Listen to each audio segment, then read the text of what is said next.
somewhere around high school, I started writing more and more, mostly all piano. Then I got a guitar. Instead of learning how to play it, I decided I'd just learn how to write songs on it immediately instead of... Like everybody does. Right, exactly.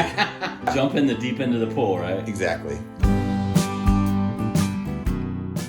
James Taylor, Gordon Lightfoot, Jim Croce was really big, and then Billy Joel. It was just the general writing, because he covered so many different styles. What I consider like one of my biggest influences, Elvis Costello. I was like, you can do that in a song?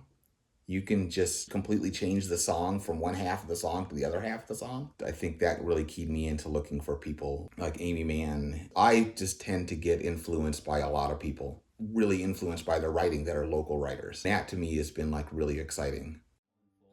Yeah. It's fine to copy things initially.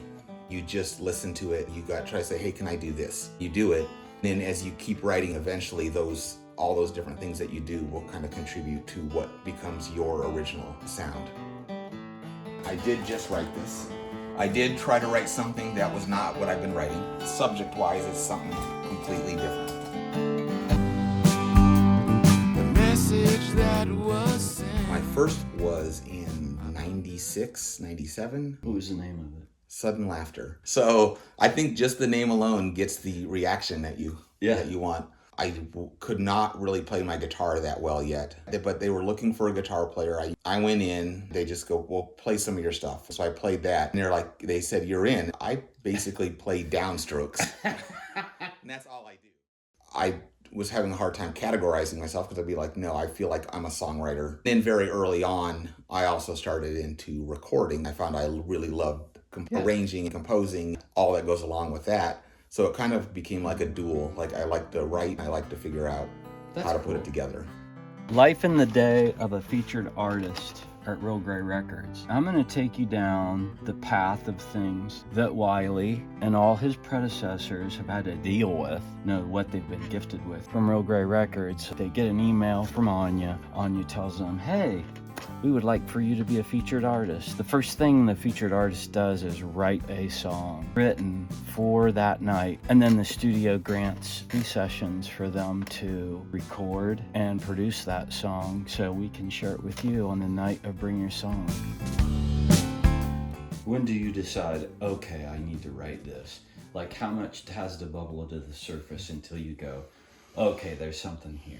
I don't know if this is a bad habit, but I've had stuff that I've had in my head. I completely forget about it. Yeah. It'll be years later, and all of a sudden, it'll all come back. What elements do you think are going to be essential for any given song? How do you make those kind of choices? So I love Belle and Sebastian. They do a lot of just 10 verses. They didn't really, there's no chorus, So I usually it's just song by song decisions. Because there's instances where I'm a more conscientious writer, and other times it's just let it flow out. And then maybe it's because I have a lot of stuff, I just let it sit. I go review songs. Okay, now I can kind of see something here. Then maybe pull it back out, work on it, change something or add something to it that now it needs. Because sometimes you don't see it at the moment. You're just you're putting it down, and then you're going okay, now this works. It unfolds itself to you. I think each one of them gave me an opportunity to work with other people on writing the songs themselves. Sure. Learning how to listen to what they're saying, how to compromise, how to introduce stuff. I kind of feel like I've been pretty fortunate where it felt like it's been pretty natural. There's some creative space now that's different than when you're by yourself. Right. My really good friend, Adam Burrows, he really challenged me often about let's sit down and talk about what we want to write about. What do you have? What can we do with this? How can we talk about it? He probably was the more most influential on me thinking through how to put something together. It was a little bit of let's have a conversation first before we write the song. So I want to thank everybody that helped out with this month's featured artist recording. In the first session, Wylie scratched the acoustic and his vocal to a time reference, and we did the interview. In the second session, we did the basics, the drums, bass, and rhythm. Andrew Smith on drums, and let me spell his last name so you get it right. Wegierski.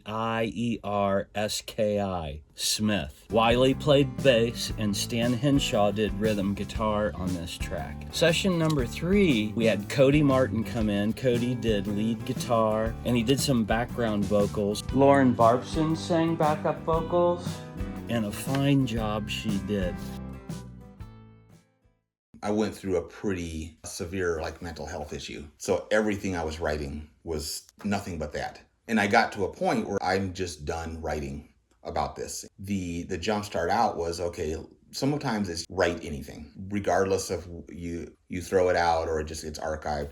Just write anything. Just keep doing something. Or do something a little bit different. I started to write a short story, then I was going to try to pull the song from the short story, thinking differently about how I'm approaching it, just to, get the gears turning in a different way. Once I'm past a moment like that, I don't usually write about it at all. I'm usually mostly writing in the moment of where I'm at versus being through something and writing about it retrospectively. No, I'm done.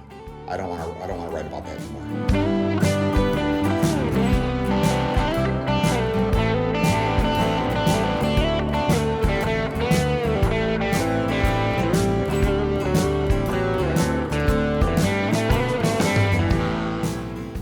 Billy Joel said, you get to that point, people are asking you how to be successful, how to do this.